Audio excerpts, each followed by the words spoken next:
Khabar baik, cikgu. Tahu tak hari ni kita nak buat aktiviti apa? Tak tahu, cikgu. Hari ni kita nak buat sistem suria. Yeay. Okey.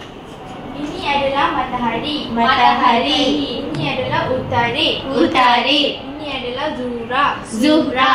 Ini adalah bumi. Bumi.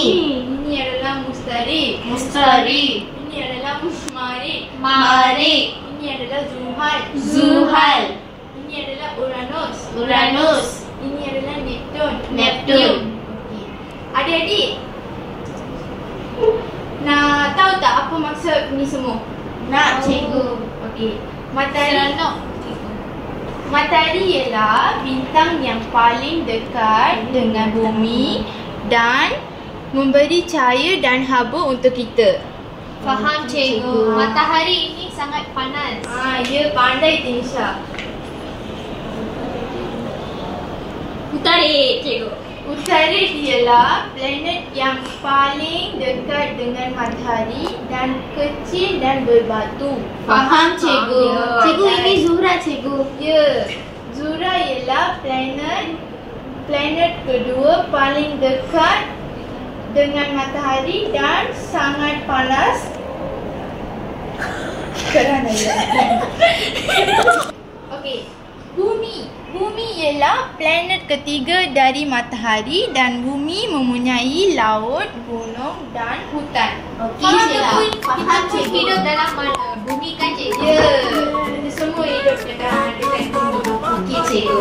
Marik ialah planet keempat dari matahari dan warna marik adalah merah kerana debu di permukaannya.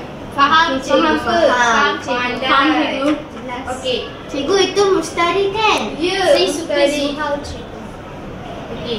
Mustari ialah planet terbesar dalam sistem suria dan Mustari tidak mempunyai permukaan yang keras seperti bumi. Faham tak? Faham, cikgu. Faham, cikgu. Saya suka Zuhal sebab dia ada Ya, pandai. Zuhal ialah planet keenam dari matahari. Zuhal terkenal dengan cincin yang besar dan cantik. Weh. Dia ada cincin ke, cikgu? Ya.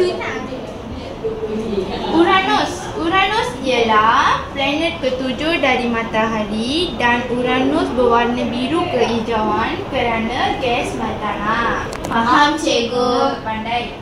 Neptun ialah planet ke-8 dan paling jauh dari matahari dan Neptun berwarna biru gelap kerana gas metana.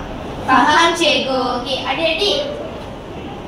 Okey, adik-adik suka tak hari ni? Suka, cikgu. Seronok sangat saya. Ya. Okey, itu saja untuk hari ni adik-adik. Bye. Bye, cikgu. Cikgu.